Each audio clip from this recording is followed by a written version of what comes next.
Hello बच्चों, स्वागत है आप सभी का मैथ्स मौसम में। मैं रितेश रोशन। जैसा कि अभी जेईई मेन का एग्जाम चल रहा है, 24 को हुआ, 25 को हुआ, अब नेक्स्ट एग्जाम जो है 27 को होने वाला है। तो यहाँ पर हम शिफ्ट बाय शिफ्ट जो है मैथ्स के पेपर का सॉल्यूशन आपको बताएंगे। तो अभी जो बताने जा रहे हैं ये 24 तारीख के शिफ्ट 1 का पेपर है, उसके बाद शिफ्ट 2 का भी आएगा, 25 का भी आएगा, शिफ्ट 1 शिफ्ट 2 का। तो चलिए शुरू करते हैं जेईई मेन 2023 के मैथ्स का सॉल्यूशन शुरू करते हैं। आइए सबसे बहुत ही खूबसूरत सवाल से स्टार्ट किया जाए आज का। क्या क्वेश्चन में पूछा है, the shortest distance between the lines इतना एंड इतना। ये 3D का क्वेश्चन है, आपको लग ही रहा है। तो हमें इनके और इनके बीच का शॉर्टेस्ट डिस्टेंस निकालना है। आराम आराम से सीखते हैं। तो आपको पता होना चाहिए कि दो लाइन के बीच के शॉर्टेस्ट डिस्टेंस का जो फॉर्मूला होता है A1 माइनस A2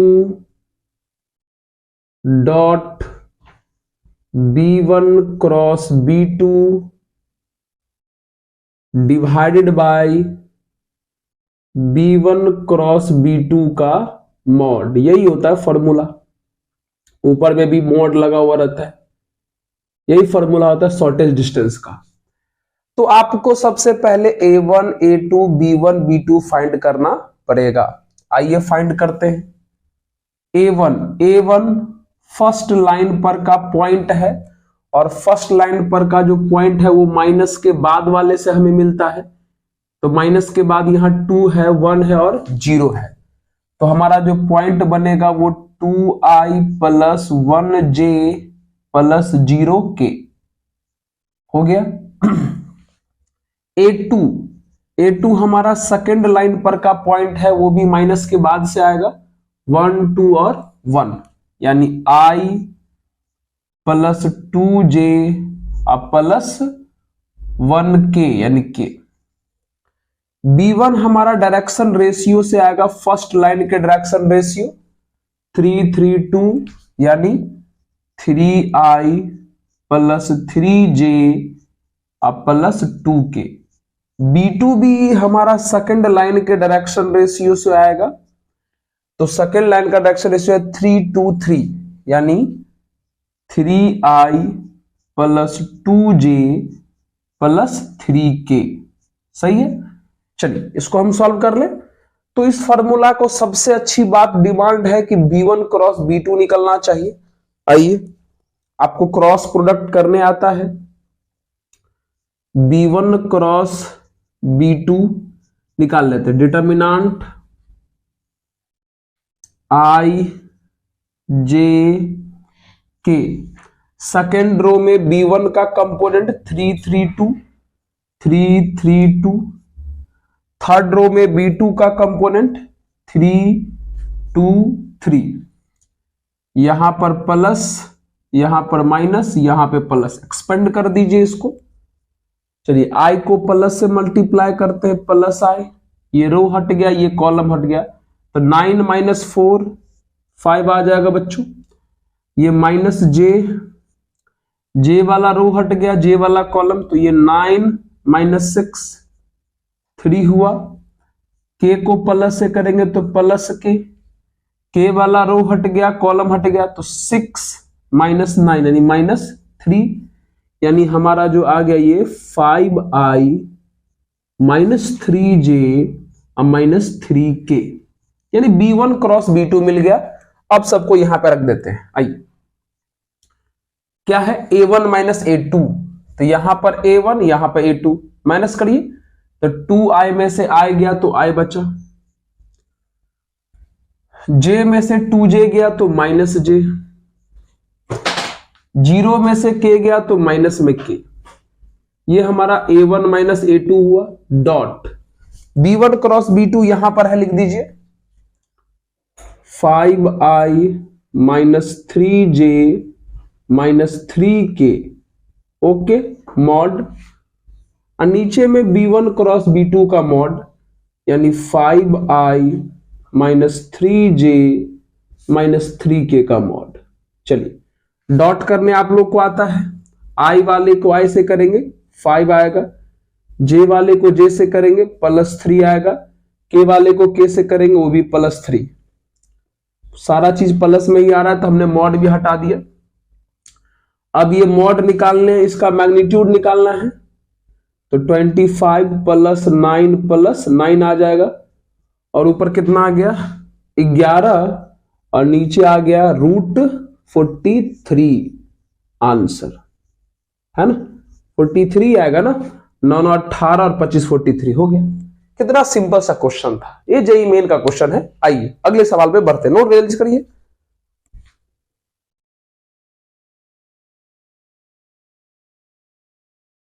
तो चलिए बच्चों, अब हम लोग इस क्वेश्चन का सॉल्यूशन करते हैं।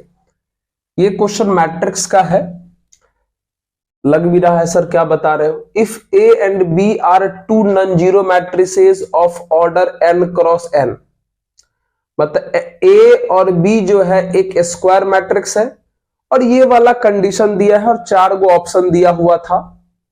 तो चारों ऑप्शन हम यहां नहीं लिख रहे हैं, डायरेक्ट हम सॉल्व कर रहे हैं, फिर आप अपने ऑप्शन से मैच करवा लीजिएगा किसका कौन सा सही आंसर होगा। आइए तो चलिए शुरू करते हैं। कैसे करेंगे सॉल्यूशन? इस क्वेश्चन में ज्यादा कोई इंफॉर्मेशन दिया नहीं है तो हम नॉर्मल कैलकुलेशन करने का प्रयास करते हैं, जो आ जाए वो हमारा सही हो जाएगा। चलिए क्या कर सकते हैं, एक काम करिए, इन दोनों को उधर लेके जाइए। a² इंटू बी, माइनस में a² हो जाएगा और ये माइनस में b = 0, ये दोनों उधर लेके चले गए। यहां से एक काम करते हैं कि हम a² कॉमन कर लेते हैं तो ये b बचेगा, लेकिन यहां 1 नहीं, आइडेंटिटी मैट्रिक्स I बचेगा, ये बगल में -b है = 0। ठीक है, अब क्या करते हैं, इस यहां पर भी हम लोग I ऐड कर लेते हैं और यहां पर भी I ऐड कर लेते हैं। देखिए ऐसा करने से क्या होगा, अभी आपको असर पड़ेगा। देखिए ये a² into b minus I, यहां से अगर माइनस कॉमन कर ले तो ये b माइनस I हो जाएगा और उधर कितना बच गया I। अब देखिए b माइनस I कॉमन कर ले तो कॉमन करने के बाद यहां कौन बचेगा, यहां बचेगा a² माइनस यहां कौन बचेगा I, अब बगल में कौन b माइनस I। यहां पर कुछ बच्चे गलत कर सकते हैं कॉमन करने के दौरान, तो थोड़ा ध्यान रखिएगा। जनरली हम लोग क्या करते हैं कि इन दोनों को कॉमन करते हैं और पहले लिख देते हैं, लेकिन ये मैट्रिक्स है और मैट्रिक्स में मल्टीप्लिकेशन में ऑर्डर का ख्याल बहुत अच्छे ढंग से रखिएगा। इसलिए देखिए हम क्या किए हैं, b माइनस I को जो कॉमन किए हैं तो जो इसका प्रॉपर साइड पॉसिबल था हम उसी साइड लिखे हैं। सर क्या प्रॉपर साइड है, जैसे a² के बगल में b माइनस I होना चाहिए। अगर हम ऐसे लिखेंगे अब तब अगर हम एक्सपेंड करेंगे तो पक्का a² के बगल में b माइनस I आ जाएगा, लेकिन अगर आप b माइनस I को पहले लिख देते, a² माइनस I को बाद में लिखते तो ये ऑर्डर नहीं मैच करता। तो आपको याद रखना है मैट्रिक्स में मल्टीप्लिकेशन का ऑर्डर बहुत ही इंपॉर्टेंट होता है। यहां तक हम पहुंच गए। अब क्या करें सर, अच्छा देखिए, अच्छा ऐसा नहीं लग रहा है कि यह एक पूरा मैट्रिक्स है, यह एक पूरा मैट्रिक्स है, यह एक पूरा मैट्रिक्स है और इन दोनों का प्रोडक्ट I के बराबर आ रहा है। तो हम लोग मैट्रिक्स में क्या जानते हैं कि अगर x इंटू वाई वाले मैट्रिक्स का प्रोडक्ट अगर I आ रहा है तो y इंटू एक्स वाले का प्रोडक्ट भी कितना आएगा, I आएगा, है ना। अगर x इंटू वाई बराबर I आ गया तो y इंटू एक्स बराबर में कितना होगा, I होगा। सर कहना क्या चाहते हो, कहना ये चाहते हैं मित्र कि अब आप इसको पलट दीजिए, मतलब b माइनस I, ये प्रॉपर्टी लगा के पलट रहे हैं हम, अपने मन से नहीं पलट रहे, बराबर I, प्रॉपर्टी लगा के पलटे हैं। प्रॉपर्टी x इंटू वाई बराबर अगर I है तो y इंटू एक्स बराबर भी I होगा। ठीक है, आइए तो अब सॉल्व कर दीजिए इसको वापस। सॉल्व करिए। b को a से करिएगा तो ये ba स्क्वायर, b को i से करिएगा तो ये माइनस में bi, फिर ये माइनस में ia स्क्वायर आ जाएगा, फिर इसका इससे करिएगा तो प्लस i स्क्वायर आ जाएगा इक्वल टू i। चलिए ये हमारा ba स्क्वायर हो गया।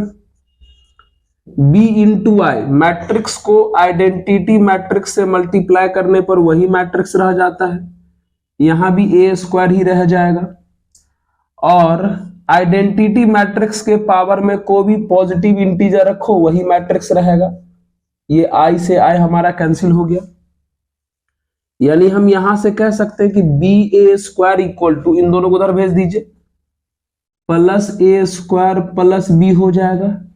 अब गौर से देखिए ba square equal to a square plus b, a square plus b का वैल्यू क्वेश्चन में कितना के बराबर दिया हुआ था, a स्क्वायर इंटू b के बराबर दिया हुआ था, यानी ये हमारा जो है करेक्ट आंसर हुआ।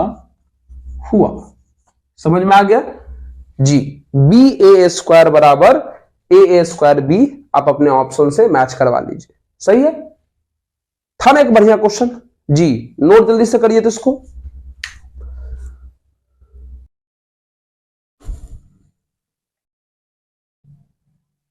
चलिए बच्चों, अब हम लोग मुलाकात करते हैं इस क्वेश्चन के साथ। ये क्वेश्चन तो बहुत ही सिंपल था, ये इस ट्रिक पर आधारित है।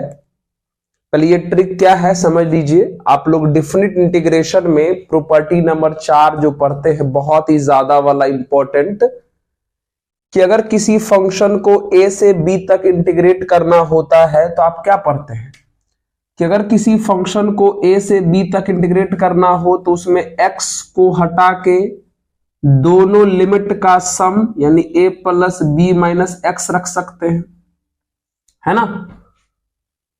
मतलब ध्यान दीजिएगा कि अगर कोई इंटीग्रेशन का क्वेश्चन इस फॉर्मेट का डायरेक्ट हो, मतलब x को हटा के a plus b minus x रखने पर क्वेश्चन का केवल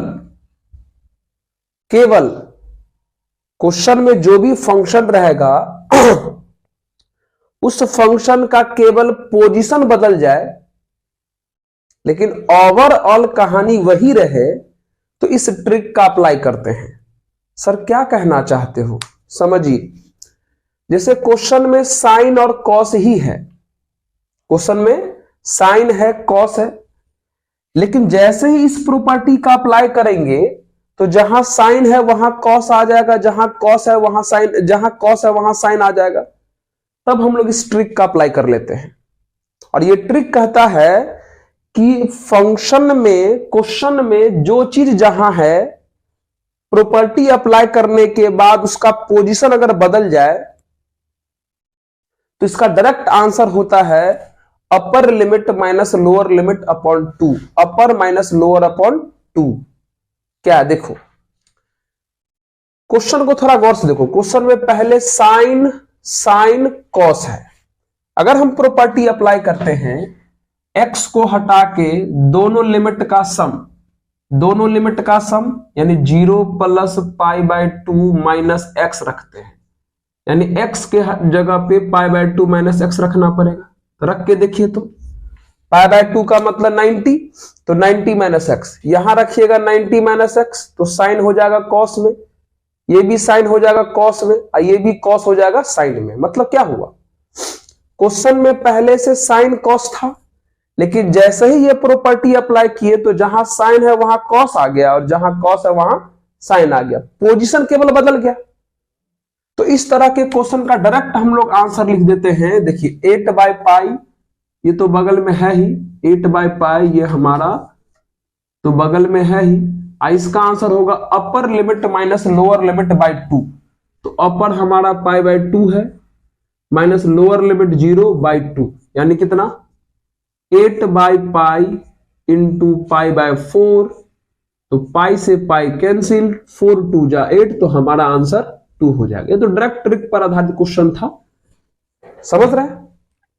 इस प्रॉपर्टी को अप्लाई करने के बाद क्वेश्चन में जो चीज था वही रहा, बस खाली पोजीशन बदल गया।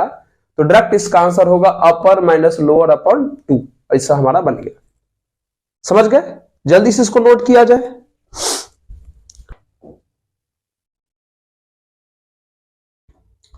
तो चलिए बच्चों, अब हम लोग मिलते हैं इस सवाल के साथ। ये भी क्वेश्चन हमारे इस जेईई मेन का है, देख लीजिए कैसे बनेगा। कैसे? हाँ देखिए तो tan इनवर्स ऊपर 1 प्लस √3 है। एक काम करते हैं, इन दोनों में से √3 कॉमन कर लेते हैं, है ना। तो √3 कॉमन करेंगे तो इस 3 को √3 इंटू √3 लिख सकते हैं। एक √3 यहां बचेगा, अब बगल में +1।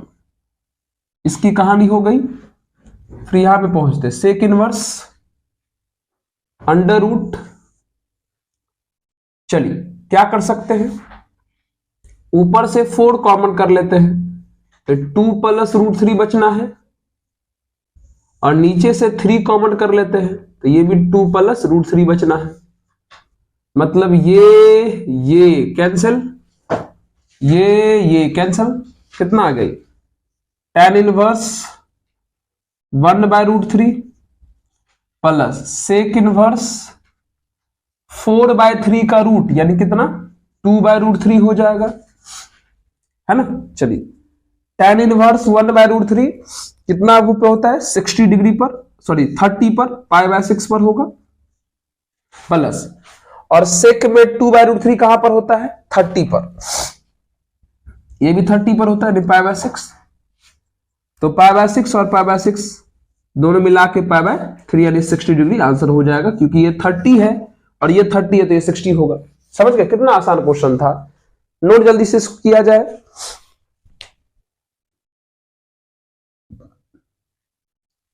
चले बच्चों, अब हम लोग इस सवाल से मिलते हैं। अब ये क्वेश्चन है हमारा 1 माइनस √3i का होल पावर 100 इक्वल टू ये दिया हुआ है। तब कहता है कि find the equation having roots.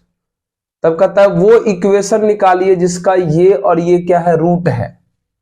मतलब वही एक रूट ये है और एक रूट ये है, मतलब समझो ना, ये अल्फा बीटा की तरह है। एक रूट ये अल्फा हुआ, एक रूट ये बीटा है, तो अल्फा और बीटा रूट दिया है, तो कहता है इक्वेशन निकालिए। तो सबसे पहली बात ये है कि ये रूट निकलेगा तब तो इक्वेशन निकालेंगे। Yes sir. और रूट निकालने के लिए हमें p और q चाहिए, तो यहां इसको सॉल्व करके हमें पहले p और q निकालना पड़ेगा। सॉल्व करें? तो चलिए हम इसको सॉल्व करते हैं, बाद में इससे हम कंपेयर कर देंगे, हमारा p और q निकल जाएगा। आइए। हाँ तो कैसे करें? कैसे करें? एक काम करते हैं, ये तो थोड़ा थोड़ा हमें एक चीज आ रहा है, ओमेगा स्क्वायर कॉम्प्लेक्स नंबर में जो होता है उसी पर आधारित है, क्योंकि आपको पता होना चाहिए कि ओमेगा का जो वैल्यू है वो -1 प्लस √3i/2 के बराबर होता है, और ओमेगा स्क्वायर का वैल्यू -1 माइनस √3i/2 के बराबर होता है ना। तो ये तो ओमेगा पर बन जाएगा। कैसे सर? एक काम करो, ऊपर से माइनस कॉमन कर लो, तो माइनस कॉमन कर भी लेगा तो पावर में 100 है, माइनस खत्म कर देगा, यानी ये -1 प्लस √3i का होल पावर 100 लिख ही सकते हैं। नहीं समझे? अगर माइनस कॉमन भी करिएगा तो पावर उसका 100 सॉल्व करिएगा तो माइनस तो खत्म हो जाएगा। अब क्या करिए, इसको ऊपर में भी और नीचे भी 2 से मल्टीप्लाई कर देते थे, -1 प्लस √3i/2। देखिए तो ऊपर और नीचे 2 से मल्टीप्लाई कर दिए। ऐसा इसलिए किए हैं क्योंकि -1 प्लस √3i/2 के बदले पर हम क्या लिख सके? ओमेगा लिख सके। अब ये हो गया 2 ओमेगा का पावर 100 हुआ। चलिए पावर सेपरेट करिए, तो 2 का पावर 100 हो गया और ये ओमेगा का पावर 100 हो गया। आइए, आपको पता होना चाहिए ओमेगा के पावर को 3 से डिवाइड करते हैं हम लोग, है ना। तो ओमेगा के पावर को 3 से डिवाइड करेंगे तो रिमाइंडर 1 बचेगा, तो जितना रिमाइंडर बचता है वही लिख लेते हैं। अब ये 2 के पावर 100, ओमेगा का वैल्यू कितना होता है -1 प्लस √3i/2। अब देखिए एक 2 से 2 कैंसिल हो जाएगा तो 2 के पावर 99 इंटू कितना बचेगा -1 प्लस √3i। बताइए हमने इस LHS को सॉल्व किया तो ये है, और हमारा RHS कितना के बराबर दिया था 2 के power 99 into P plus Q। अब कंपेयर कर दीजिए, दोनों को कंपेयर करिए, ये तो दोनों में सेम है। इसका मतलब ये हुआ कि P के जगह कितना आ गया, इसका मतलब ये हुआ कि P के जगह पर आ गया -1, ठीक है। और I के कोफिशिएंट √3 है, I का कोफिशिएंट यहां पर Q है, मतलब Q का वैल्यू कितना आ गया √3। ये तो बहुत ही आसान हो गया, समझ रहे, यानी P और Q मिल गया। अब आराम से हम P और Q इसमें पुट करते हैं। आइए चलिए शुरू करें, ये ओमेगा वाला मिटा देते हैं। चलिए फर्स्ट रूट हमारा क्या है, जिसे हम अल्फा मान लेते हैं, कितना के इक्वल है P minus Q plus Q² के इक्वल है। तो रख दीजिए, P का वैल्यू है -1, Q का वैल्यू है √3 -√3, और Q का वैल्यू है √3 का स्क्वायर करेंगे तो 3, कहानी कितनी बनेगी 2 माइनस √3 हो गया। सेकेंड रूट हम मान लेते हैं बीटा, कितना हमारा P प्लस Q²। P का वैल्यू फिर से हमारा -1, Q का वैल्यू हमारा √3, और Q² यानी √3 का स्क्वायर कितना आ जाएगा 3, कितना बचेगा ये फिर से ये हो जाएगा 2 प्लस √3, है ना, हो गया। अल्फा बीटा दोनों आ गया, तो इक्वेशन आपको पता है, equation is formula x² minus alpha plus beta into x अब प्लस अल्फा इंटू बीटा बराबर 0 होता है। सॉल्व कर लीजिए, सिंपल है, x² minus alpha plus beta, alpha का वैल्यू ये है और बीटा का वैल्यू ये है। अगर दोनों को ऐड करिएगा तो √3 वाला पोर्शन तो गायब हो जाएगा, 4 बचेगा। अब अल्फा इंटू बीटा, तो अल्फा है 2 माइनस √3 और बीटा है 2 प्लस √3 इक्वल टू 0। सॉल्व कर लीजिए, कितना बचेगा ये आपका बच गया x² माइनस 4x प्लस, ये तो सिंपल है, a plus B into A minus B, तो a² माइनस b² करेंगे तो 4 माइनस 3 1 आंसर हो जाएगा। समझ में आया, यानी ये क्वेश्चन भी सॉल्व हो गया, हमारा यही आंसर होगा, है ना। सिंपल क्वेश्चन था, बस थोड़ा सा बुद्धि लगाना है, काम हो जाएगा जी। नोट जल्दी से शुरू करिए।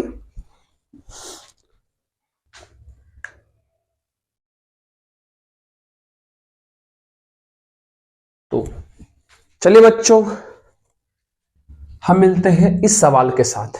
ये हमारा डिफरेंशियल इक्वेशन है। अभी जैसे देखिए हम 12th बोर्ड का भी PYQ क्वेश्चन जो है प्रैक्टिस करवा रहे थे। बहुत ऐसा क्वेश्चन हम करवा दिए हैं जो अभी इस बार जो एग्जाम हो रहा है उसमें बहुत सारे पैटर्न मैच कर रहे हैं, क्योंकि क्वेश्चंस के लेवल बहुत अच्छे थे, है ना। बहुत ही ज्यादा वाला हार्ड वाला नहीं कहा जा सकता था, लेकिन खैर चलिए ये सॉल्व करते हैं। सर मास्टर सबको तो ऐसा ही इजी लगने लगता है, हम विद्यार्थी से पूछो सर क्या हार्ड लगता है। चलिए आइए, x³ dy plus xy minus 1 into dx equal to 0, ये है लेबनीज लीनियर डिफरेंशियल इक्वेशन का फॉर्मेट। और ऐसा फॉर्मेट हम सॉल्व करना बता दिए हैं कि आपको बोले हैं जो आसान लगे x और y में से उसी का फॉर्मेट बनाइएगा।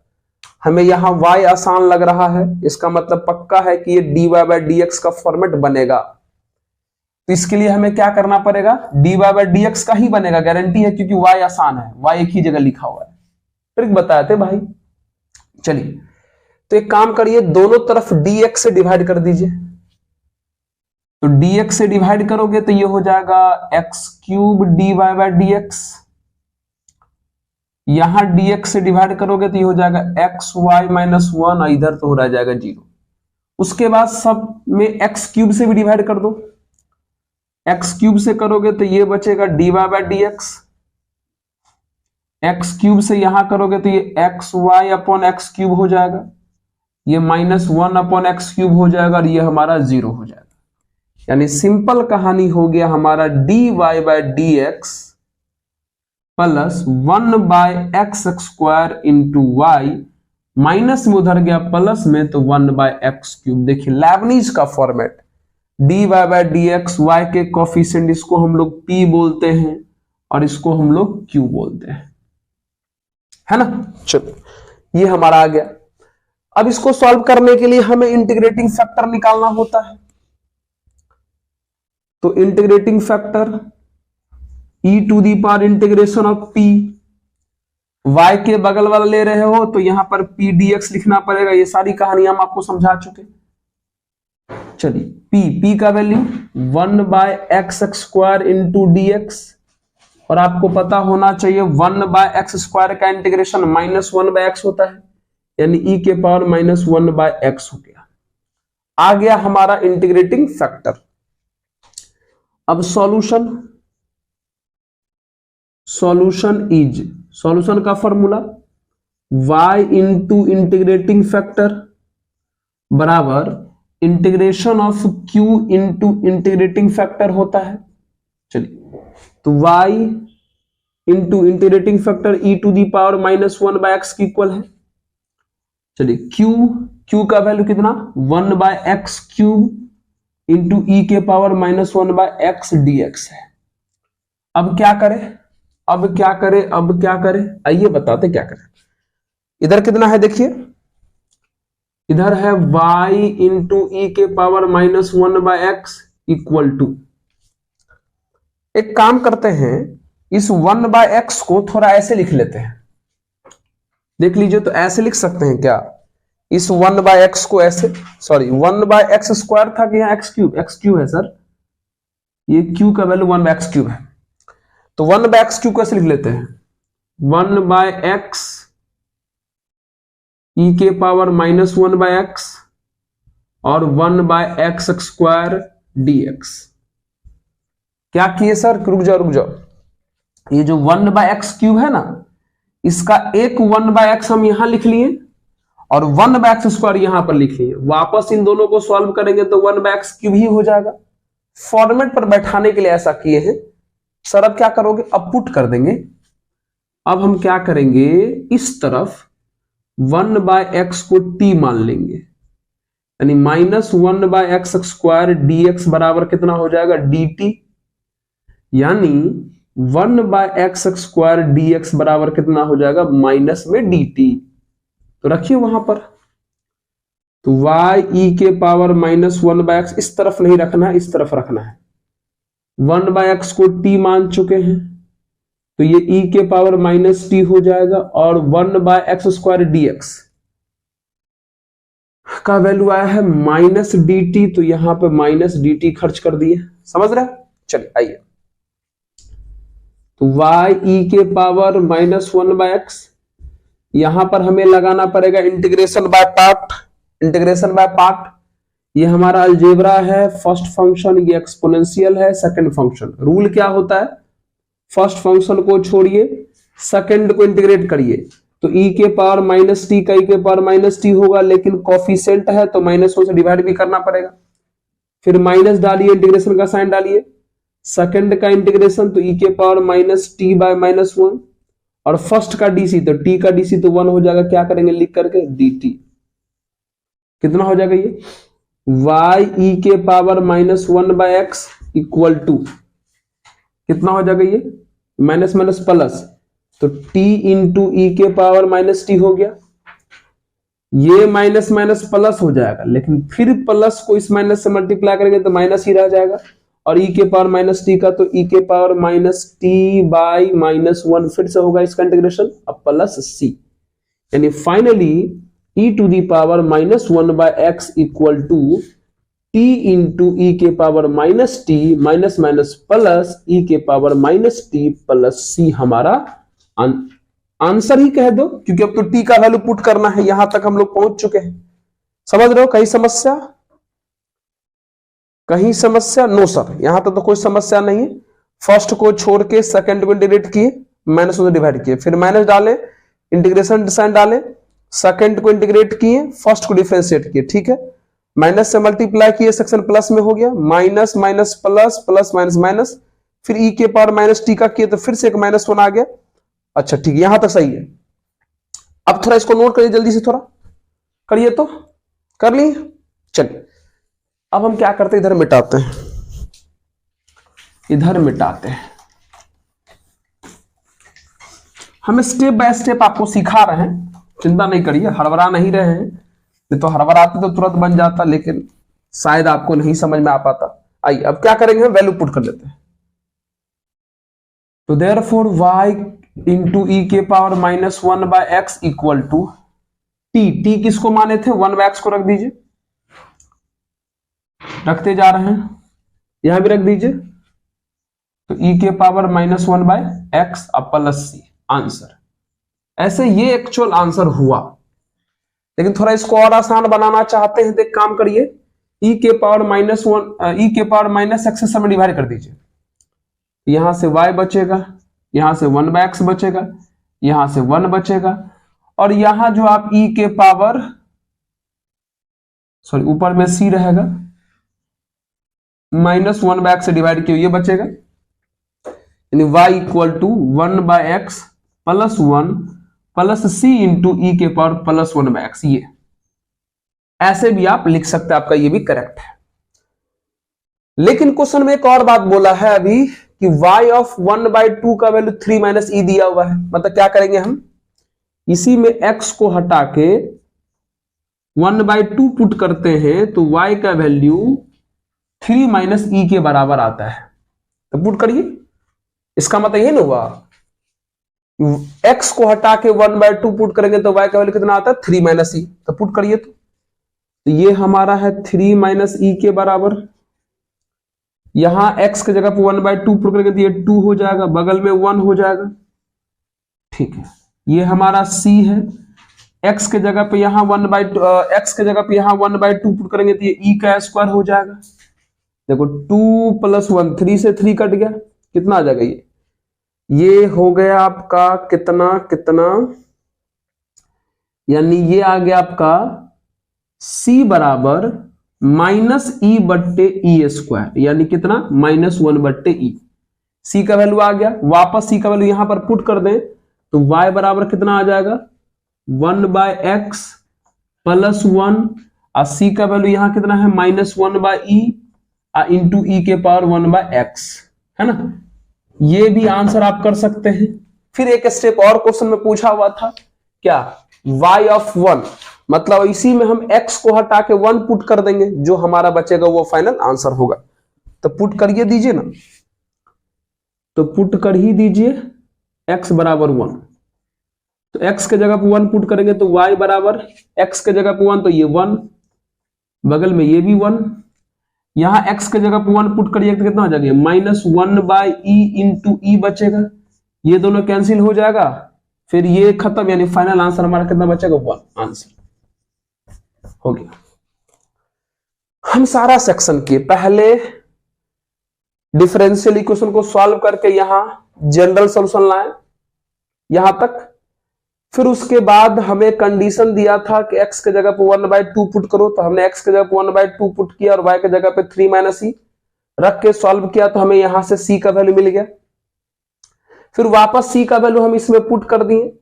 क्वेश्चन में फिर बोला था कि जब c निकल जाता है उसके बाद x के जगह पे 1 पुट करके देखिए y कितना आ रहा है, तो हमने इसी में x के जगह पे 1 पुट करके देखा तो हमारा y का वैल्यू 1 आ गया, 1/1 1 1/e के पावर 1, ठीक है, ये कट गया, ठीक आ गया आंसर। समझ रहे, ये था हमारा क्वेश्चन। आसान ही था लेकिन बहुत सारा चीज पूछ दिया था ना, इससे थोड़ा लगा कि बहुत बड़ा हो गया। समझ गए, नोट किया जाए। चलिए बच्चों, बात करते हैं इस सवाल, एक बेहतरीन लेवल का सवाल, बहुत ही अच्छा वाला सवाल। क्वेश्चन में बोला है कि x² - 4x + 3 plus box x equal to x into box x, और ये बॉक्स कोई साधारण ब्रैकेट नहीं है, आपको पता है ग्रेटेस्ट इंटीजर फंक्शन वाला है। तो शुरू करें, क्या होता है, आइए। तो इसको सॉल्व करके हमें x का वैल्यू पता करना है, तो चलिए कैसे करें सर सॉल्व। हाँ हो ही सकता है ना, एक काम करते हैं, x square minus 4x plus 3 अब प्लस बॉक्स x है, इसको इधर लेके आ जाइए, मतलब minus X box x equal to 0। क्या करेंगे, ये वाला पार्ट फैक्टराइज तो हो ही सकता है आप लोगों से, x minus 1 into x minus 3 हो जाएगा फैक्टराइज होकर के। अब एक काम करिए, इन दोनों में से माइनस बॉक्स x कॉमन कर लीजिए, तो माइनस बॉक्स x कॉमन करिएगा, माइनस वाला पार्ट कॉमन करिएगा, तो यहां -1 हो जाएगा, यहां पे प्लस x हो जाएगा, मतलब x माइनस 1 हो जाएगा इक्वल टू 0। नहीं समझे, इन दोनों में से माइनस बॉक्स x कॉमन किया, तो यहां पर -1 है, यहां पे प्लस x बचेगा, तो उसी को उल्टा करके x माइनस 1 लिख दिए। अब क्या करिए, फिर से देखिए, x माइनस 1 यहां पे भी, x माइनस 1 यहां पे भी कॉमन कर लेते हैं, तो कॉमन कर लेंगे तो क्या बचेगा, यहां से x माइनस 3 बचा और माइनस में बॉक्स x बचा इक्वल टू 0। अब एक बार ये 0 होने का चांस है, तो ये 0 होगा तो x का वैल्यू 1 आ जाएगा, एक आंसर हमारा आ चुका। अब इस एक बार यह भी तो 0 होने का चांस है, यानी x minus 3 minus box x equal to 0। तो सॉल्व करके देखते हैं क्या होगा, शुरू करें। आइए आइए आइए, चलिए क्या लिखा हुआ है, x minus box x equal to 3। और आपको पता होना चाहिए बच्चों, x माइनस बॉक्स x को fractional part function of x बोलते हैं, इक्वल टू 3। अब आप सोच के बताइए, आप लोग पढ़े होंगे फ्रैक्शनल पार्ट फंक्शन का वैल्यू, फ्रैक्शनल पार्ट फंक्शन का वैल्यू हमेशा 0 और 1 के बीच में होता है। 0 की इक्वल हो सकता है, 1 के इक्वल होता भी नहीं है, लेकिन यहां वाला जो कंडीशन है वो बता रहा है कि फ्रैक्शनल पार्ट फंक्शन का वैल्यू 3। इसका मतलब यहां से x क्या है, नॉट पॉसिबल, यहां से x क्या होगा, नॉट पॉसिबल, है ना। तो सोचिए हमारा सिर्फ एक आंसर आया, x इक्वल टू 1। सही है जी सर, जल्दी से इसको नोट किया जाए। तो चलिए बच्चों बात करते हैं इस सवाल पर। यह है रिलेशन का क्वेश्चन। एक रिलेशन आपको दिया हुआ है, चेक करना है कि ये रिलेशन सिमेट्रिक होगा कि रिफ्लेक्सिव होगा कि ट्रांजिटिव होगा कि क्या होगा। ऑप्शन 4 गो है इस क्वेश्चन का, एक ऑप्शन में रिफ्लेक्सिव लिखा हुआ है, दूसरे में सिमेट्रिक, तीसरे में ट्रांजिटिव और चौथे में नल लिखा हुआ है। ठीक है, तो बताना है इसमें से क्या सही हो सकता है। आइए पता करते हैं। तो सबसे पहले रिलेशन को समझा जाए कि रिलेशन कहना क्या चाहता है, उसके बाद आराम से क्वेश्चन बना लीजिएगा। चलिए, रिलेशन बराबर इतना लिखा हुआ है, पहले यही का मतलब समझिए। यहां का मतलब ए शुरू में लिखा हुआ है, मतलब ए को हम मानेंगे फर्स्ट एलिमेंट, अब बी को मानेंगे सेकंड एलिमेंट। मतलब समझ रहे हो, ये जो शुरू में बंदा लिखा उसको फर्स्ट और बाद में जो बंदा उसको सेकंड मानते हैं। और इस रिलेशन का कहना है कि हम फर्स्ट एलिमेंट और सेकंड एलिमेंट का जब HCF निकालते हैं तो 1 आता है। तब बताओ कि ये रिलेशन रिफ्लेक्सिव है, सिमेट्रिक है कि ट्रांजिटिव है, क्या है। समझ गए। इनका कहना है कि हम फर्स्ट और सेकंड एलिमेंट का जो HCF निकालते हैं वो 1 के बराबर आता है। तो पता करो कि ये कौन सा रिलेशन है। एक और बहुत ही खूबसूरत सा कंडीशन दिया है, ये वाला, ये इस कंडीशन का मतलब हुआ कि b is not equal to 2a। मतलब हमारा जो सेकंड एलिमेंट है वो फर्स्ट एलिमेंट का डबल नहीं होना चाहिए। एक कंडीशन दिया है वो कि हमारा जो सेकंड एलिमेंट है वो फर्स्ट एलिमेंट का डबल नहीं होना चाहिए। तो ठीक है, कर करके देखते हैं, हो जाए तो बढ़िया। आइए तो शुरू किया जाए। तो सबसे पहले हम लोग बात करेंगे रिफ्लेक्सिव के ऊपर। सबसे पहले बात किस पर करेंगे, रिफ्लेक्सिव के ऊपर। रिफ्लेक्सिव तो आप लोग पढ़े होंगे कि रिफ्लेक्सिव का रूल होता है ARA। मतलब रिफ्लेक्सिव में पहला और दूसरा दोनों एलिमेंट सेम रख करके रिलेशन को चेक किया जाता है कि सेटिस्फाई हुआ या नहीं। कहोगे सर ये एलिमेंट कहां से लाएंगे, क्वेश्चन में एलिमेंट लिखा हुआ है कि a कॉमा बी जो है हमारा इंटीजर होना चाहिए, इंटीजर है ना। चलिए, तो आप कोई भी इंटीजर लिख के यहां पर देख सकते हैं। और रिलेशन का एक बहुत बढ़िया बात है कि सेट में जितने भी एलिमेंट हैं, मान लीजिए सेट में 50 एलिमेंट हैं, अब 50 एलिमेंट में से 49 एलिमेंट पर रिलेशन सेटिस्फाई हो गया और एक भी एलिमेंट पर अगर अनसेटिस्फाई हो गया तो वो रिलेशन गया। समझ गए? तो कहीं भी अगर एक बार अनसेटिस्फाई हो जाए तो आप वहीं पर कह दीजिएगा कि ये वाला ये टाइप नहीं हो सकता। समझ रहे? चिंता नहीं करना। आइए तो चेक करते हैं। तो सोच के देखिए, यहां पर और यहां पर सेम एलिमेंट रखना है, रख के देखते हैं। किसी बच्चे के मन में आया कि सर हम यहां पर 1 रखेंगे, तो यहां पर भी 1 लिखना पड़ेगा। तो आराम से इस केस में उन दोनों का HCF जो है 1 और 1 का HCF जो है 1 आ जाएगा और लड़का खुश हो जाएगा, रिफ्लेक्सिव हो गया ना। आपके दूसरे मित्र बोलेंगे नहीं, हम एक जगह पे 1 नहीं, मान लो 4 रखते तब तो 4R4 होता। इस केस में देखते तो HCF कितना होता 4 और 4 का, तो पता चलता कि 4 और 4 का HCF 4 आ गया। बताइए क्या मैच किया? नहीं मैच किया, है ना। तो जहां अगर रिलेशन सेटिस्फाई हो रहा है तो थोड़ा एलिमेंट बदल के चेक कर लीजिए, है ना। तो देखिए 1 पर तो हो गया था लेकिन 4 पर नहीं हो पाया, मतलब ये वाला जो रिफ्लेक्सिव नहीं है, नॉट रिफ्लेक्सिव, रिफ्लेक्सिव रिलेशन नहीं हुआ। ठीक है, चल हो गया। आगे बात करते सेकंड पर, सिमेट्रिक की बात करते हैं।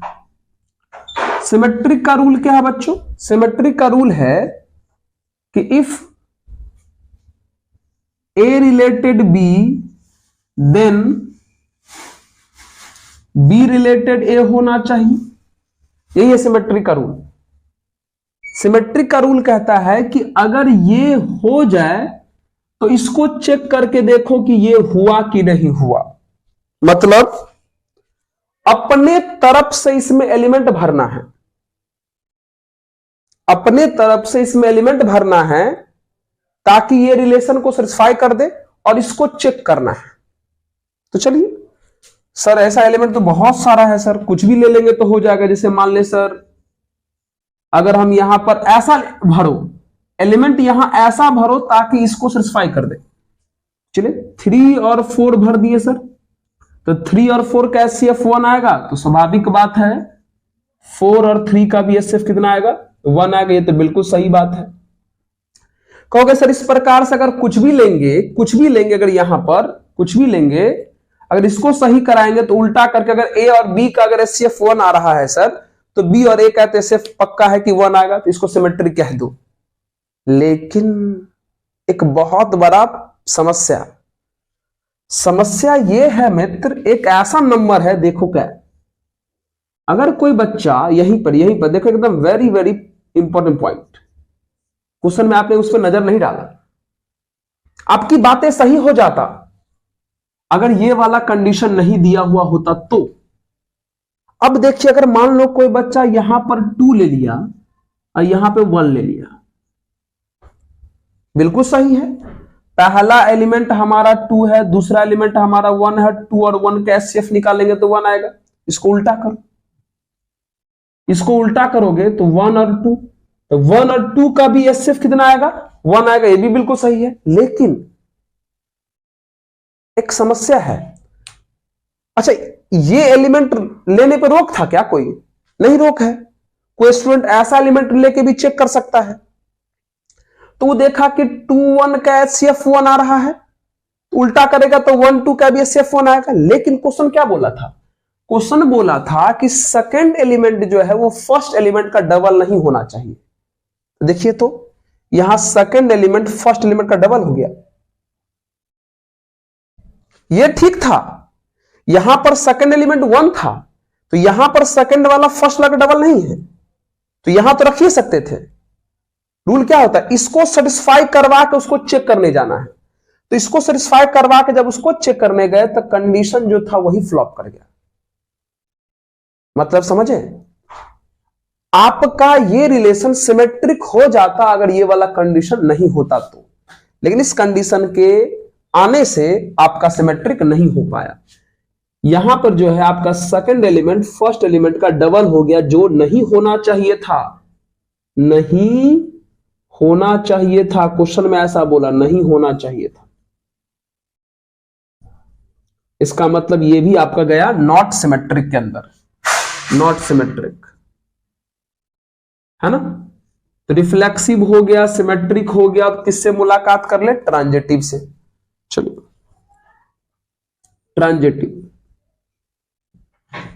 ट्रांजिटिव, ट्रांजिटिव का रूल आप लोग जानते हैं कि if A related B, B related C, तब क्या होना चाहिए? ए रिलेटेड सी रहना चाहिए।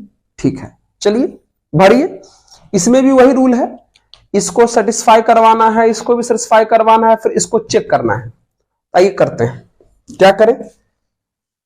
हाँ, क्या करें क्या करें क्या करें क्या करें करके चलिए, यहां पर हम एक एलिमेंट ले लेते हैं 3 और यहां पर ले लिए 5। 3 और 5 का एचसीएफ आराम से 1 आ जाएगा। फिर यहां पे 5 ले लिए, यहां पे 6 ले लिए, 5 और 6 का भी एचसीएफ 1 आ जाएगा। हो गया ना गड़बड़? ए के जगह पे लोगे 3 और बी के जगह पे लोगे 6।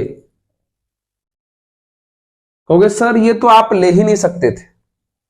देखो दोनों तरफ से गलत हो गया, ये सेटिस्फाई कर रहा है, ये सेटिस्फाई कर रहा है, तो हम आराम से रिलेशन ए सी का बना सकते थे, 3 और 6 का बना सकते थे ना। तो 3 और 6 का जैसे ही बनाए तो देखिए फर्स्ट वाला सेकंड वाला एलिमेंट जो है फर्स्ट वाले का डबल हो गया, वैसे भी गलती है। और इन दोनों का एचसीएफ निकालोगे तो 3 आएगा, ऐसे भी गलती है ना। तो ये गया नॉट ट्रांजिटिव, ये भी नॉट ट्रांजिटिव। मत इस प्रकार से अगर हम देखें तो ये जो रिलेशन है ना तो रिफ्लेक्सिव हुआ, ना तो ट्रांजिटिव हुआ और ना ही सिमेट्रिक हुआ। मतलब ऑप्शन डी करेक्ट होगा, नन वाला। समझ गए क्या? जल्दी से इसको नोट किया जाए। चलिए बच्चों मुलाकात करते इस सवाल के साथ। एक लिमिट का क्वेश्चन है, बहुत ही बढ़िया, बहुत ही बढ़िया। कैसे कैसे बनेगा, कैसे कैसे बनेगा। चलिए एक काम करते हैं, बाद में सोचेंगे थोड़ा इस पर, एक विचार कर लेते थोड़ा। ये 1 बाय साइन स्क्वायर को हम चाहें तो कॉसेक स्क्वायर टी लिख सकते हैं। ये 2 टू दी पावर भी कॉसेक स्क्वायर टी हो जाएगा और ये 3 टू दी पावर भी कॉसेक स्क्वायर टी, इस तरीके से डॉट डॉट n के पावर कॉसेक स्क्वायर टी हो जाएगा। और हमारा पावर में cosec square sorry sine square T था। अब क्या कर सकते हो सर? थोड़ा इसका फॉर्म चेक कर लीजिए तो थोड़ा हालचाल। टी का वैल्यू 0 है, तो टी का वैल्यू अगर यहां पे 0 पुट करेंगे तो कॉसेक 0 इनफाइनाइट।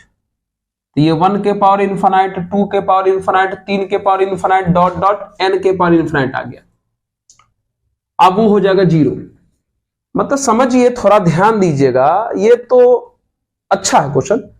ये 1 के पावर इनफाइनाइट है, ये 2 के पावर इनफाइनाइट है, ये 3 के पावर इनफाइनाइट है। मतलब धीरे धीरे ध्यान दीजिएगा, ये 1 के पावर इनफाइनाइट तो थोड़ा टाइम से इन्फिनिटी, 2 के पावर इनफाइनाइट थोड़ा जल्दी।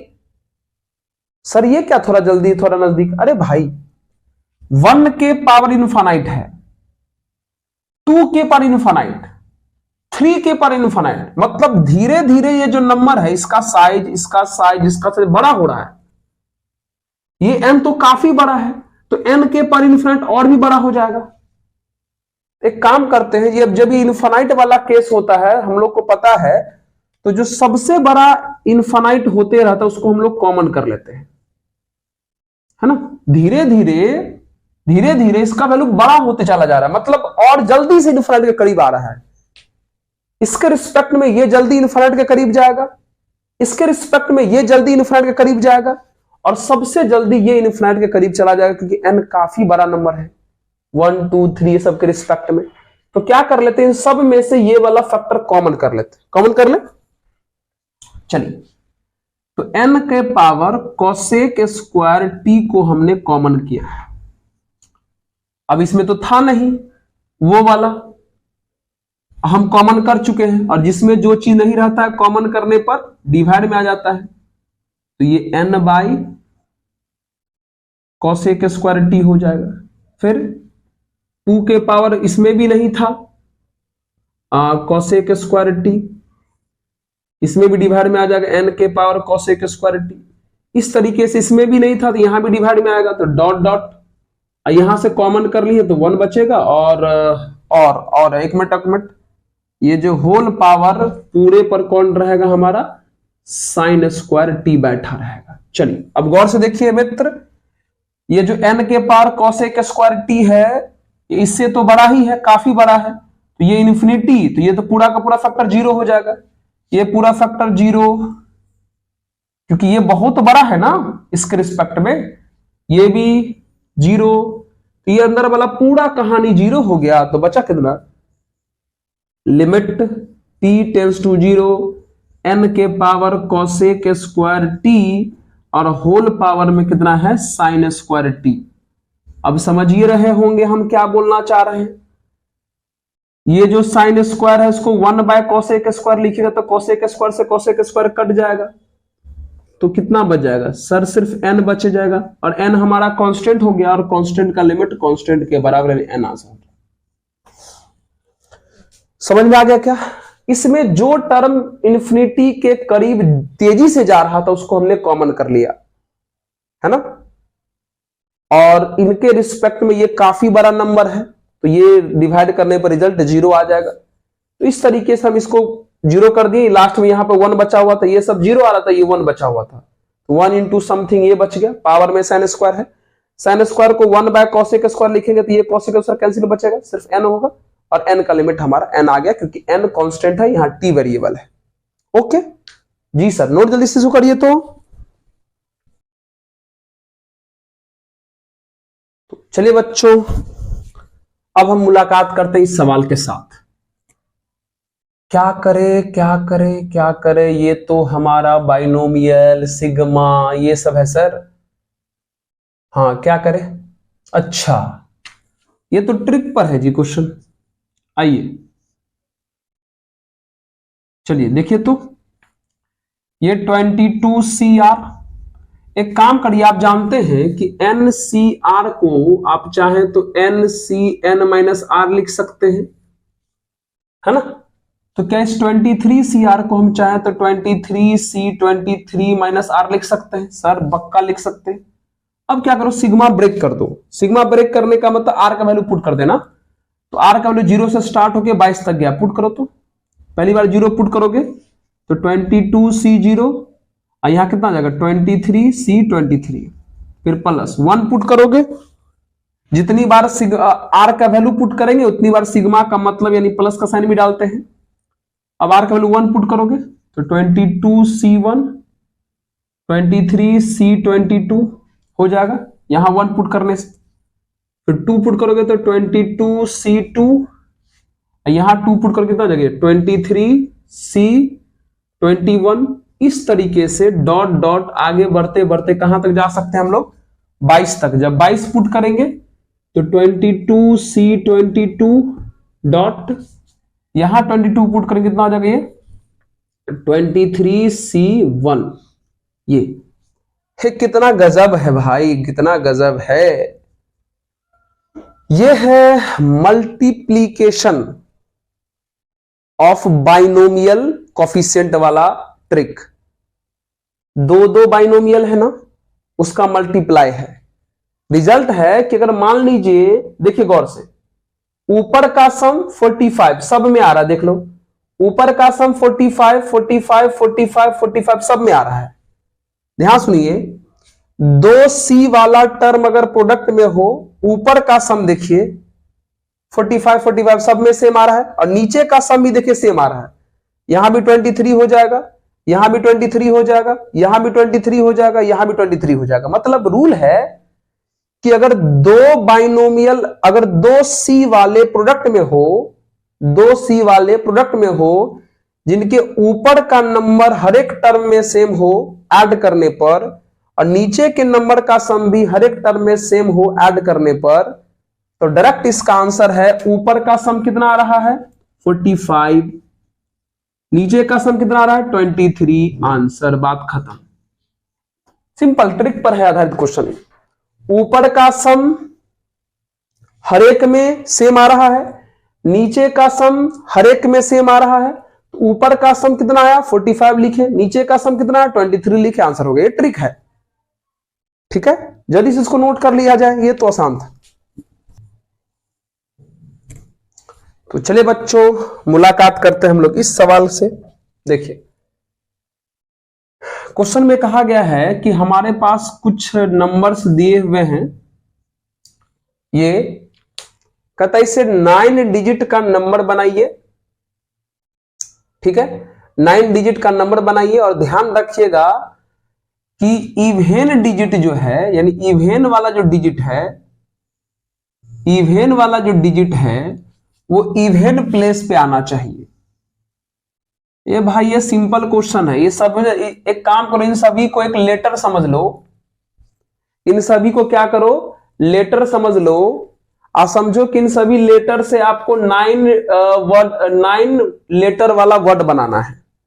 कितना आसान है भाई, ये तो सिंपल ऑड इवन वाला है।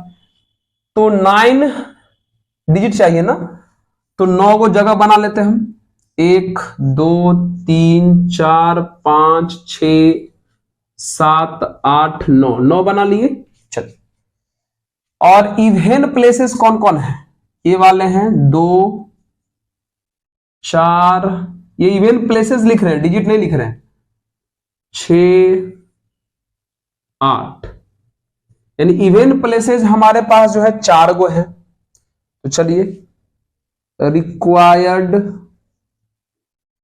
नंबर्स, चलिए बताइए, इवेन प्लेस हमारे पास 4 है और इवेन नंबर कितने हमारे पास है 4, मतलब 4 डिजिट है और 4 जगह है। तो 4 डिजिट को 4 जगह पे भरने का तरीका फैक्टोरियल 4। लेकिन आप जिस 4 को भर रहे हैं उस चारों को थोड़ा गौर से देखिए, यही चारों नहीं इवेन है, इस चारों को थोड़ा गौर से देखिए, रिपीट भी हो रहा है। तो जितनी बार रिपीट हो रहा है, 4 2 बार, 2 भी 2 बार, डिवाइड भी करना है, हो गया। यानी इवेन प्लेस पर इवेन डिजिट भरा गया, जो रिपीट कर रहा था उसे डिवाइड कर दिए। अब क्या हो गया, अब क्या बच गया, अब जगह बच गया 1 2 3 4 5, 5 जगह बचा, और नंबर कितने बचे 1 2 3 4 5, फिर से 5 जगह है, 5 को नंबर बचा, तो बैठाने का तरीका फैक्टोरियल 5 होगा। अब उसमें रिपीट भी कर रहा है, देख लो 1 कितनी बार है 3 बार, तो 3 से डिवाइड करेंगे, और 3 2 बार है तो 2 से डिवाइड करेंगे। अब सॉल्व कर लीजिए। तो आपको पता है 4 का फैक्टोरियल 24 होता है, 4 3 2 1, और इसका 2 इंटू 2 हो जाएगा। 5 का फैक्टोरियल 120 होता है, और नीचे में 3 का हो जाएगा 6, और 2 का तो 2 ही रह जाएगा। आइए, तो 4 से 6 कट गया, 12 से 10 कट गया, यानी कितना हमारा आंसर आ गया 60। ये तो सिंपल और साधारण सा क्वेश्चन था, 60 आंसर हो गया। समझ गए क्या इसको, जल्दी से इसको नोट किया जाए तो चलिए बच्चों, अब हमें इस सवाल को बनाना है। इस क्वेश्चन में कहा गया है कि ये फंक्शन दे दिया गया, अब बोला पता करिए कि f ऑफ x कॉन्टिन्यूअस है कि डिफरेंशिएबल है, पता करना है, और फिर f प्राइम ऑफ x के बारे में भी कंटिन्यूटी चेक करना है ना, इसका भी कंटिन्यूटी चेक करना है और इसका भी कंटिन्यूटी चेक करना है। तो चलिए सबसे पहले fx का चेक कर लेते हैं। तो कंटिन्यूटी चेक करने के लिए हमें 3 चीज निकालना पड़ता है, LHL, RHL और VF। तो सबसे पहले VF निकालते हैं, जिसको वैल्यू ऑफ फंक्शन बोलते हैं। तो VF तो हमारे उस कंडीशन से निकलता है जहां पर इक्वल का साइन होता है। इक्वल वाले साइन पर फंक्शन का वैल्यू 0 यानी VF का वैल्यू 0 आ गया। अब LHL, अब आपको पता है कि LHL जो निकलेगा वो छोटे वाले से निकलेगा, x टेंस टू 0 माइनस, तो 0 से छोटा वाला कंडीशन इसी में आएगा, क्योंकि यहां पर 0 की इक्वल नहीं है, तो 0 की इक्वल नहीं होने का मतलब क्या हुआ, या तो 0 से छोटा हो सकता है या 0 से बड़ा हो सकता है। तो वैल्यू कितना है, चलिए एक्स स्क्वायर साइन 1/x। हाँ, कुछ लोग सोच रहे होंगे कि सर 0 से छोटा और 0 से बड़ा अगर इसी में आएगा, इसका मतलब LHL भी यहीं से निकलेगा, RHL भी यहीं से निकलेगा, मतलब LHL का जितना वैल्यू होगा उतना ही RHL का वैल्यू भी होगा। तो हम एक सॉल्व कर लेते हैं, काम हमारा हो जाएगा।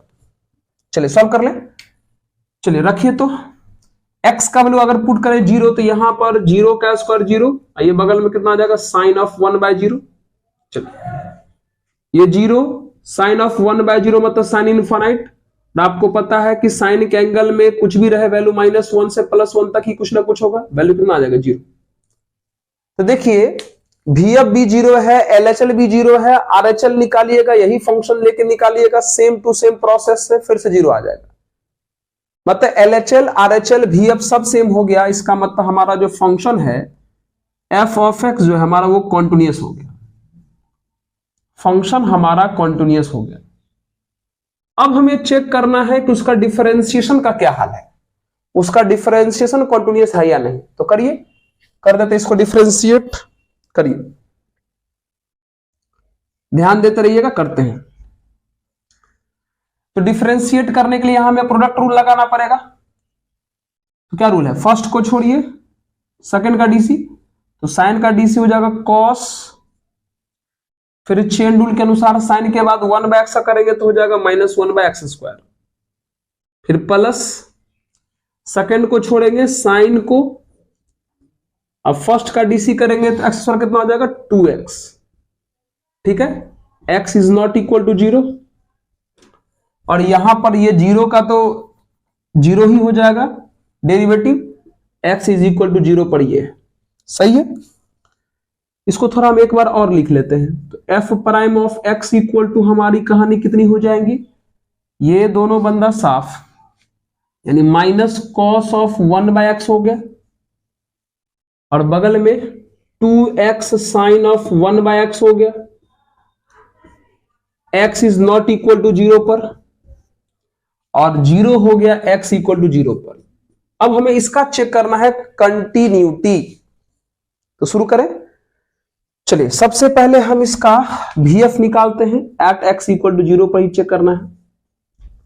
तो VF का मतलब value of function, value of function direct equal वाले कंडीशन से निकलता है, कितना है 0। अब निकालते हैं LHL या RHL जो भी है। तो LHL इसी में आएगा, RHL भी इसी में आएगा, है ना, क्योंकि x is not equal to 0 है, मतलब x का वैल्यू छोटा भी इसी में हुआ होगा, बड़ा भी इसी में हुआ होगा। तो कोई एक हम निकाल के देखते हैं। चलिए LHL निकालें, यहीं पे निकाल लेते हैं LHL।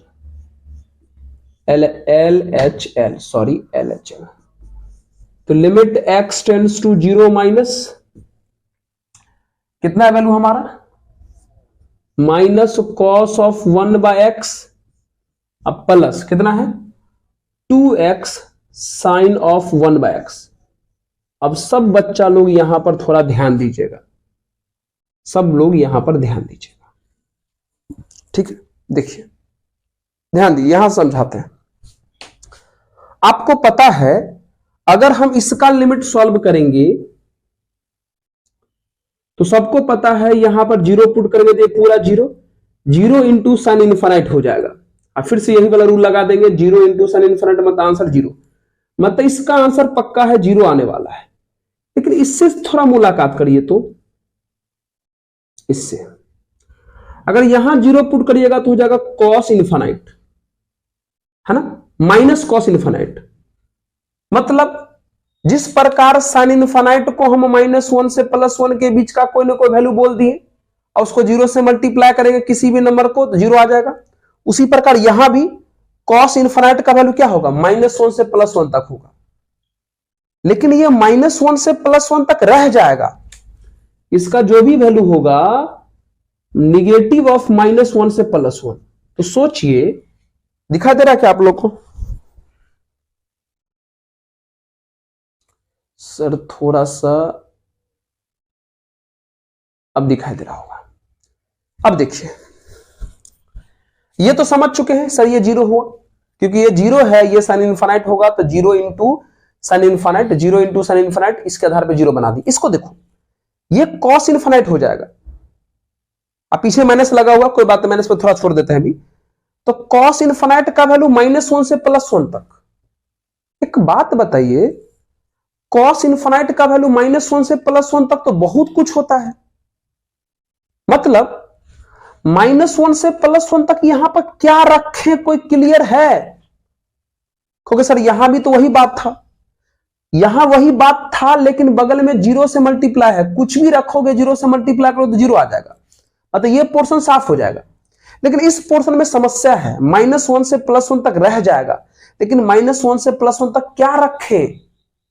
और आप लोग जब पढ़ते हैं कंटिन्यूटी तो उसमें बताया जाता है कि LHL और RHL के वैल्यू यूनिक होने चाहिए, सिर्फ एक वैल्यू होने चाहिए। लेकिन आप देखिए तो ये एक ऐसा चीज है जो बता रहा है कि -1 से +1 के बीच हम हैं, तो -1 से +1 के बीच तो वैल्यू यूनिक नहीं हुआ, बहुत सारा नंबर है। तो ये टर्म यूनिक नहीं हो रहा है, ये टर्म हमारा जीरो हो जा रहा है।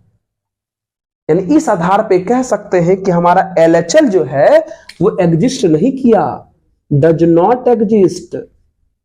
समझ रहे हो? आप पढ़ते हैं ना कि LHL और RHL हमारा यूनिक होना चाहिए, तो ये पोर्शन कहां यूनिक हो रहा है? -1 से +1 तक आ रहा है, तो -1 से +1 तक क्या लें? कोई फिक्स नंबर तो है नहीं। इसके वजह से LHL हुआ डज नॉट एग्जिस्ट। तो सोचिए, फंक्शन VF तो कुछ आया लेकिन LHL एग्जिस्ट ही नहीं किया। तो जब LHL एग्जिस्ट नहीं किया तो क्या आपका ये डेरिवेटिव कॉन्टिन्यूअस होगा? नहीं होगा। मतलब फंक्शन कॉन्टिन्यूअस है लेकिन फंक्शन का डेरिवेटिव कॉन्टिन्यूअस नहीं है। तो जिस ऑप्शन में ये बात है वो आप टिक कर लीजिए, डिसकंटिन्यूअस, डिसकंटिन्यूअस टिक कर लीजिएगा, है ना। फंक्शन कॉन्टिन्यूअस है लेकिन फंक्शन का डेरिवेटिव कॉन्टिन्यूअस नहीं है। समझ गए? जल्दी से इसको नोट किया जाए। चलिए बच्चों, अब हम लोग मिलते हैं अगले सवाल के साथ। ये क्या है क्वेश्चन? कहता है out of 12 subjects there are 5 language and 7 others, है ना। टोटल 12 गो सब्जेक्ट है, उस 12 गो में से जो है 5 लैंग्वेज वाले हैं सब्जेक्ट और 7 जो है अदर वाले हैं। 5 has to be choose such that at most 2 languages subject are chosen। कहता है इसमें से 5 को सब्जेक्ट चुनना है और इस तरीके से चुनना है ताकि at most 2, अधिक से अधिक 2 लैंग्वेज वाला पेपर रहना चाहिए। तो पहले केस बना लीजिए, तो पहले केस बना लीजिए, उसके बाद सॉल्व करते हैं। अधिक से अधिक 2 का मतलब क्या हुआ? 2 लैंग्वेज पेपर भी हो सकता है और 2 से कम भी हो सकता है। तो केस क्या क्या बन सकता है? 2 लैंग्वेज, तो बाकी 3 अदर रहेगा, ये केस बन सकता है, प्लस 1 लैंग्वेज, तो बाकी 4 गो अदर रहेगा, 0 लैंग्वेज, तो बाकी 5 गो अदर रहेगा, है ना। यही है, ये अदर यही सब केस हमारे पास बन सकता है। एट मोस्ट 2 लैंग्वेज का मतलब 2 लैंग्वेज या 2 से कम, 2 से कम 1 भी हो सकता है, 0 भी हो सकता है, बस हो गया। अब बढ़ा दीजिए इसी को, हो गया। कितना हो जाएगा नंबर? चलिए कितना हो जाएगा? 5 लैंग्वेज, तो 2 लैंग्वेज है। देखिए सर 5 पेपर हमको पुराना है ना, तो 2 लैंग्वेज लिए हैं तो 3 गो अदर लेना पड़ेगा तब ना 5 होगा। उस आधार पे 1 लैंग्वेज तो 4 गो अदर लेना पड़ेगा, 1 भी लैंग्वेज नहीं तो 5 अदर लेना पड़ेगा। एटमोस्ट का मतलब यही हुआ। तो चलिए सॉल्व करते इसको। तो 2 लैंग्वेज, 5 में से 2 लैंग्वेज निकाले होंगे तो 5C2 इंटू 7 में से 3 अदर निकाले होंगे 7C3 प्लस 1 लैंग्वेज यानी 5C1 4 अदर तो 7C4, एक भी लैंग्वेज नहीं मतलब 5C0 और 5 अदर मतलब 7C5। सॉल्व कर लेते हैं। ये factorial 5 n minus r into r, तो हमारा कितना हो जाएगा 2 फैक्टोरियल n माइनस आर तो 4 इंटू 3 प्लस 5C1 तो पता है 5 हो जाएगा, डायरेक्टली देते हैं 7C4 factorial 7 n minus r into r हो गया। चलिए प्लस ये 5C0 1 हो जाएगा, इसको सॉल्व करेंगे तो फैक्टोरियल 7 माइनस 5 मतलब 2 और 2 बचेगा, यहाँ पे पहले 2 लिख देते हैं इंटू 5। एनसीआर का लगा रहा है फॉर्मूला, हम सॉल्व करिए कितना हो जाएगा ये 5 इंटू 4 के बाद 3 आएगा, 3 कट जाएगा, नीचे में 2 बचेगा। चलिए 7 6 5 के बाद 4 कट जाएगा, 3 का बचेगा 6। चलिए 5 फिर वही हाल यहां पे करते हैं 7 के बाद 6 7 6 5 के बाद 4, ये 4 कट जाएगा, नीचे में 3 बचेगा, 3 का हो जाएगा 6 फैक्टोरियल। फिर 7 का 7 इंटू 6 इंटू 5 कट जाएगा, 2 का हो जाएगा 2। सॉल्व कर लिया जाए तो ये तो यहां से हमारा 10 हो गया, 2 2 जा 4 करके 10 हो गया 10, और ये कैंसिल हो गया तो यहां से इंटू में 35 प्लस 6 किस कट गया, कितना आ गया 5 इंटू 35 हो गया, है ना। चलिए अब बगल में 2 3 जा कितना आ जाएगा, ये 21 होगा। कितना होगा सॉल्व करने पर बताइए, ये 350 हो गया, 35 पंचे 175 हो गया। अब बगल में 21 है, कितना आएगा ऐड करने पर 5 1 6 7 2 9 7 2 9 9 5 14 4 1 आया, 3 1 4 1 5 मतलब 546 इसका आंसर होगा करेक्ट। सही है, जल्दी से इसको नोट कर लीजिए। तो चलिए बच्चों अब हम सॉल्व करते हैं ये सवाल, शुरू किया जाए। आइए, ये भी फिर से इंटीग्रेशन है हमारा, डिफरेंट इंटीग्रेशन है, मॉड वाला है, तो इसे सॉल्व करने के लिए सबसे पहले हमें मॉड हटाना पड़ेगा। ये भी प्रॉपर्टी बेस्ड ही क्वेश्चन है हमारा। तो सबसे पहले काम करते हैं, हमने इस मॉड वाले को बाहर से पहले सॉल्व कर लेते हैं, बाद में 12 से मल्टीप्लाई कर लेंगे। तो चलिए सबसे पहले मॉड हटाना पड़ेगा हमें। तो मॉड हटाने के लिए हमें मॉड के अंदर वाले को 0 करना पड़ेगा। तो मॉड के अंदर वाले को अगर हम 0 कर ले तो यहां फैक्टराइज करने पर x minus 2 into x minus 1 बराबर 0, यानी x बराबर 2 और x बराबर 1 हमें मिलेगा। नंबर लाइन पर अगर सेट करें इन सभी को 2 1 और 0 3, तीनों को ख्याल रख करके, चारों को, सॉरी 2 1 को और 0 3 को, इन चारों को ख्याल रख के वैल्यू रखिएगा। तो सबसे छोटा 0 है, उसके बाद 1 है, उसके बाद 2 है, उसके बाद 3 है। चलिए हम पार्ट बाय पार्ट करते हैं। सबसे पहले 0 से लेकर के 1 तक का कर लेते हैं, है ना। आइए आराम आराम से कर लेते हैं। चलिए तो 0 से 1 तक का वैल्यू कुछ भी ले लीजिए, है ना। थोड़ा यहां पर, थोड़ा यहां है ना, यहां पर आप इसको चाहें तो ऐसा करके बना लीजिए। ये जो 12 है, ये जो 12 है, ये 0 से लेकर के हमारा 3 है, इसको फैक्टराइज करके हम लोग x minus 1 into x minus 2 थोड़ा चेक करने के लिए बस डाल दिए और कुछ नहीं करेंगे। चलिए आइए, तो 0 से 1 तक का कोई भी वैल्यू जो है रखिए, तो इसके अंदर, तो इसके अंदर रखिए या इसके अंदर रखिए, बात तो बराबर है, फैक्टराइज करके रखे हैं। तो 0 से 1 तक के बीच का ले लेते हैं 0.5। तो 0.5 अगर यहां पे रखेंगे तो 0.5 में से 1 जाएगा तो निगेटिव, और 0.5 में से 2 जाएगा तो फिर से निगेटिव, यानी हो गया पॉजिटिव। मतलब 0 से 1 के बीच ही आ रहा है पॉजिटिव।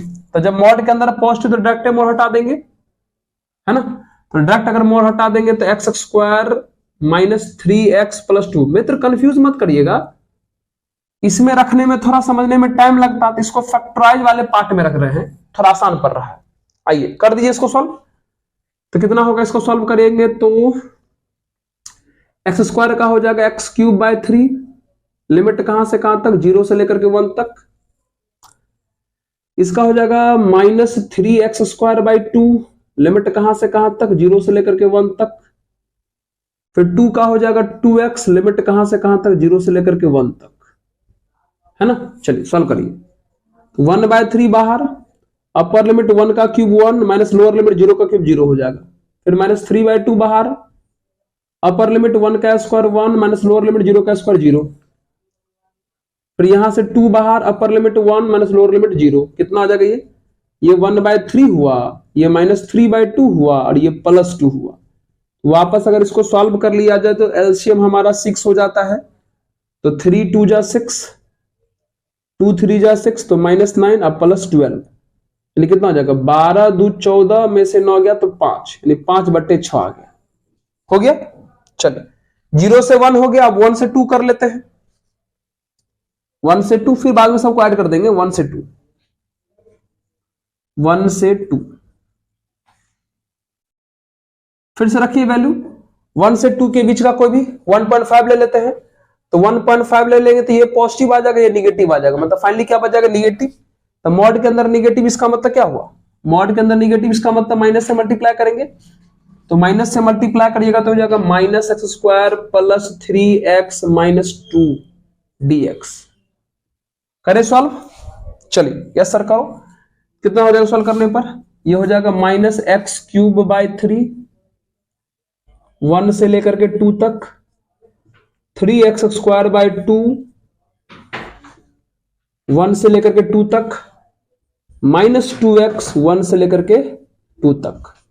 चलिए -1/3 बाहर कर लिए, अपर लिमिट 2 का क्यूब 8 माइनस लोअर लिमिट 1 का क्यूब 1, सही है।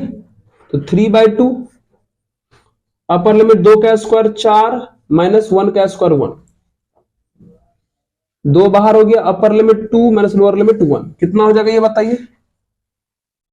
ये जो कहानी है आपका कितना आ जाना है, ये आ जाएगा 8 - 1, यानी हो जाएगा -7/3, 4 - 1 3, यानी हो जाएगा +9/2, और ये वाला हो जाएगा बगल वाला माइनस में 2, सही। एलसीएम लेंगे तो फिर से 6, तो 3 2 जा 6, तो -21, सॉरी -14, सही है। 2 3 जा 6, तो 27, और ये कितना हो जाएगा माइनस में 12, तो ये दोनों मिला के हो गया -26, मतलब हो जाएगा 1/6। हो गया। सेकंड पार्ट भी सॉल्व कर लिए। अब 2 से 3 तक सॉल्व करेंगे। हम यहां पर लिख लेते हैं, पहला पार्ट आया था 5/6, दूसरा पार्ट आया 1/6, बाद में ऐड भी करना पड़ेगा ना, इसको जल्दी से नोट करिए। तो चलिए आइए आगे बढ़ जाते हैं। अब इसी को हम कहां से कहां तक सॉल्व करेंगे, 2 से 3 तक। क्वेश्चन स्मूथ ही था, बस थोड़ा सा कैलकुलेशन करवा रहा है, हार्ड नहीं कह सकते कि ज्यादा सर भेजा लगाना पड़ रहा है। चलिए आइए अगला सेक्शन है, 2 से लेकर के 3 तक कर लेते हैं। मॉड x² - 3x + 2, फिर आराम से वैल्यू रखिए। 2 से 3 तक का 2.5 ले लेते हैं, तो 2.5 इसमें रखेंगे तो पॉजिटिव, और यहां भी रखेंगे तो पॉजिटिव ही आ जाएगा, मतलब मॉड के अंदर इस बार फिर से पॉजिटिव आ गया। तो मॉड के अंदर फिर से पॉजिटिव, मतलब डायरेक्ट मॉड हटा देंगे, तो x² - 3x + 2 dx। सॉल्व कर लिया जाए।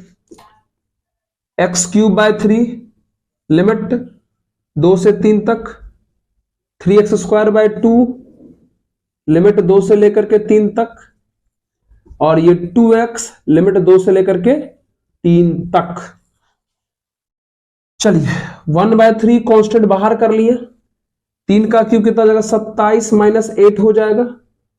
फिर 3/2 बाहर कर लिए, 3 का स्क्वायर 9 माइनस 2 का स्क्वायर 4 हो गया।